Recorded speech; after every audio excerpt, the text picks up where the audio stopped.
Hello प्यारे बच्चों। तो बेटा कैसे आप लोग।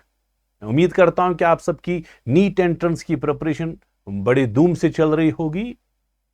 आज मैं आपके लिए लाया हूं आपके सामने एक वीडियो जिसपे हम डिस्कस करेंगे। ज्यादा डिस्कस में नहीं, ज्यादा टाइम में आपका नहीं खाऊंगा। इसमें हम बात करेंगे जो अक्सर स्टूडेंट्स हमसे सवाल पूछते हैं कि आजकल सर हम बहुत ज्यादा स्ट्रेस्ड है, हमें इतनी ज्यादा जमलिंग हो गई है कि हमें रिवीजन कैसे करना है, क्या करना है, पहले क्या पढ़ना है, बाद में क्या पढ़ना है, उसके बारे में हम सर बिल्कुल कंफ्यूज हो चुके हैं। हमें समझ ही नहीं आता है, जब हम कॉपी खुलाते हैं, बुक खुलाते हैं, हमें समझ नहीं आता है पहले कौन सा चैप्टर करे, कितने दिन दे, उसके बाद कौन सा चैप्टर पढ़े। हमें सब कुछ जंबल हो चुका है जिसकी वजह से हम बहुत परेशान हो चुके हैं, जिसकी वजह से हमारी प्रिपरेशन जो है वो हैम्पर हो रही है। कोई बात नहीं, ये वीडियो मैंने उसी के लिए लाया है ताकि मैं आपको थोड़ा गाइड करूं कि अगर आप इस तरीके में पढ़ोगे तो आपके लिए ज्यादा बेटर होगा।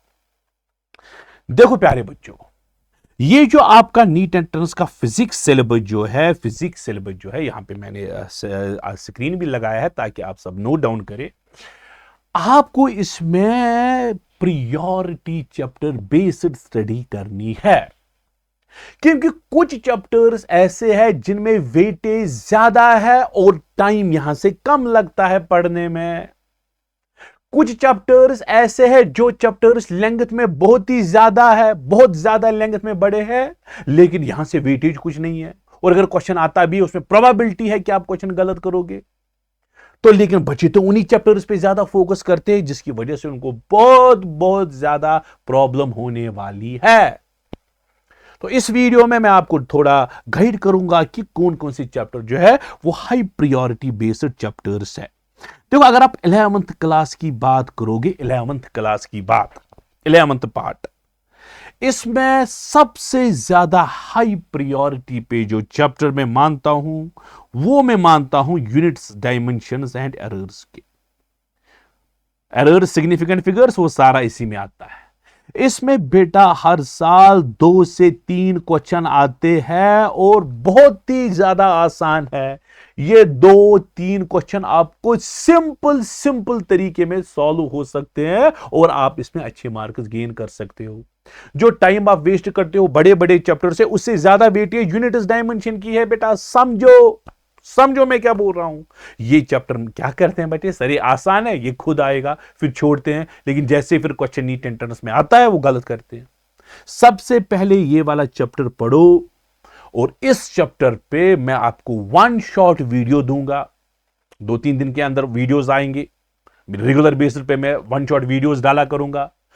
अक्सर रिक्वेस्ट आई थी, मेजॉरिटी बच्चों ने रिक्वेस्ट की थी, सर हमने कोचिंग्स में सॉलिड्स और फ्लूइड्स नहीं पढ़ा है, तो पहले मैं वही बना रहा हूं ताकि आपको वो पार्ट पहले कवर अप हो, आप थोड़ा मेंटली रिलीव हो। लेकिन रिवीजन जब आप स्टार्ट करोगे, 20th से रिवीजन करो स्टार्ट, तो वो उसमें पहला चैप्टर यूनिट्स डायमेंशन आप रखो, 2 या 3 दिन के अंदर आराम से हो जाएगा आपका, और 3 क्वेश्चन हो जाएंगे। उसके बाद काइनेमेटिक्स पे उतना ज्यादा फोकस करने की जरूरत है, वो लास्ट में पढ़ोगे। इतना बड़ा चैप्टर है, क्वेश्चन 1 या 2 आ सकते हैं और प्रोबेबिलिटी है आप क्वेश्चन गलत करोगे उसमें। अरे लाजा मोशन इतना पढ़ते हो, पता नहीं क्या क्या पढ़ते हो, कॉन्स्टेंट कहां आता है उसमें, कभी आता है कनेक्टेड मोशन में कई क्वेश्चन। इतना बड़ा चैप्टर, फ्रिक्शन लेके हार्डली 1 क्वेश्चन आएगा या 2 क्वेश्चन, प्रोबेबिलिटी है गलत करोगे। इससे बेटर है कि आप पढ़ो वर्क, पावर एंड एनर्जी। इसके बाद वर्क, पावर, एनर्जी पढ़ो बेटा। क्वेश्चन 2 या 3 क्वेश्चन इसमें भी आएंगे, आराम से 2 क्वेश्चन आएंगे, इसमें 3 भी आ सकते हैं। उसके बाद प्यारे बच्चों, उसके बाद जो है, अरे रोटेशनल मोशन पढ़ो ना, सेंटर ऑफ मास लेके रोटेशनल मोशन पढ़ो। 3 क्वेश्चन तो आपके ठीक हुए। और रोटेशनल मोशन इतना छोटा चैप्टर है, इसमें ज्यादा टाइम नहीं लगता। इसमें टॉपिक 4-5, हार्डली 4-5 टॉपिक्स है। मोमेंट ऑफ इनर्शिया टॉपिक है इसमें टॉर्क है, इसमें एंगुलर मोमेंटम और एंगुलर मोमेंटम कंजर्वेशन है, बस 4 टॉपिक है इसमें। रोलिंग था टॉपिक, वो डिलीट हो चुका है इसमें।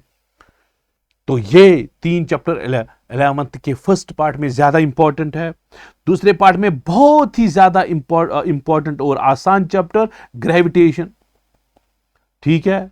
उसके बाद आप आ सकते हो केटीजी और थर्मो पे, केटीजी और थर्मो पे, और साथ में आप ऑसिलेशन, सिर्फ ऑसिलेशन, वेव्स की बात नहीं कर रहा। वेव्स में अब एक ही क्वेश्चन आता है, वो बाद में देखा जाएगा, बाद में देखा जाएगा। फिलहाल 11th में हाई प्रायोरिटी वाले ये 6 ही चैप्टर बनते हैं आपको बच्चा लोग। और अगर आप 12th की बात, तो पहले फोकस आप इन चैप्टर्स पे करोगे। यूनिट्स डायमेंशन को 2-3 दिन दे दो, मैं वीडियो डालूंगा, उस वीडियो को कंसल्ट करो, उसके बाद 2-3 दिन दे दो, काफी है। वर्क पावर एनर्जी का वन शॉट ऑलरेडी मेरे प्लेलिस्ट में अवेलेबल है। इसके अलावा भी मैं नया वीडियो बनाऊंगा वर्क पावर एनर्जी का, 2-3 दिन में आपका ये चैप्टर भी हो जाएगा। उसके बाद रोटेशन, इसमें भी 3 या 4 दिन आपको लगेंगे घर में। ग्रेविटेशन में भी 3 या 4 दिन लगेंगे। हाँ, केटीजी थर्मोडायनेमिक्स में 4-5 दिन लग सकते हैं, क्योंकि ये 2 चैप्टर्स मिला के है। और एसएचएम में 3.5 दिन आपको लगेंगे। अरे ये कुछ है ही नहीं। और अगर आप 12th की हाई प्रायोरिटी वाले चैप्टर्स देखोगे, 12th के हाई प्रायोरिटी वाले चैप्टर्स, इसमें पहले ही अरे आप जाओ ना वेव ऑप्टिक्स की ओर। अरे क्या करते हो बच्चों, क्यों बड़े बड़े चैप्टर पढ़ते हो पहले? अरे वेव ऑप्टिक्स पढ़ो ना, 2 से 3 क्वेश्चन हर साल आते हैं। वेव ऑप्टिक्स पढ़ो, उसके बाद ड्वेल नेचर पढ़ो बच्चों, 2 क्वेश्चन आते ही आते हैं। वेव ऑप्टिक्स हार्डली 2 या 3 दिन में आपका हो जाएगा। ड्वेल नेचर हार्डली 2 या 3 दिन में हो जाएगा आपका।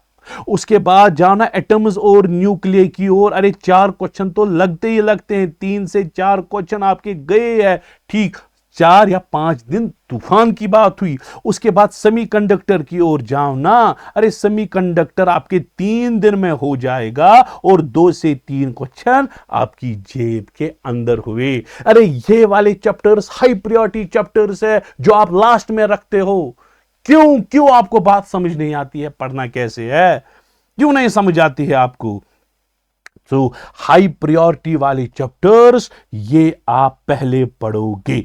जब आपका ये वाला पार्ट कवर अप हो जाएगा, उसके बाद प्रायोरिटी नंबर 2 पे आप जाओगे। दूसरी प्रायोरिटी पे जो चैप्टर्स रखे, अब नजर मार रहा हूं, अब दूसरी प्रायोरिटी के चैप्टर्स है, उसमें पहले ही आप बच्चा लोग समझना। मैं अरे पहले पढ़ो ना magnetic part, moving charge and magnetism, और मैग्नेटिज्म एंड मैटर। 3 क्वेश्चन तो आएंगे ही आएंगे इसमें। और ये छोटा चैप्टर है, उतना बड़ा नहीं है जितना इलेक्ट्रोस्टैटिक्स है, उतना बड़ा नहीं है जितना रे ऑप्टिक्स है, उतना बड़ा नहीं है जितना काइनेमैटिक्स है। उसके बाद अगर आप आओगे EMI और AC पे, और ज्यादा फोकस AC सर्किट्स की ओर रखोगे, अरे आपके 2 से 3 मार्क्स, फिर 3 क्वेश्चन फिर से ठीक हुए 12th पार्ट में से। 11th पार्ट की ओर जाओगे, अब नजर रखना, 11th की पार्ट की ओर जाओगे, उसमें मैक्सिमम आपका ऑलरेडी कवर अप हो गया है, मैक्सिमम। उसमें अब फिर पढ़ोगे आप, हाँ अब आप पढ़ोगे लॉज ऑफ मोशन, एक बड़ा चैप्टर। बस ये प्रायोरिटी नंबर 2 पे आएंगे। हाँ, अब लास्ट पे आप जाओगे प्रायोरिटी 3 पे। अब प्रायोरिटी नंबर 3 जब जाओगे आप बेटा, इसमें बड़े बड़े चैप्टर्स आप आओगे, लास्ट में आएंगे।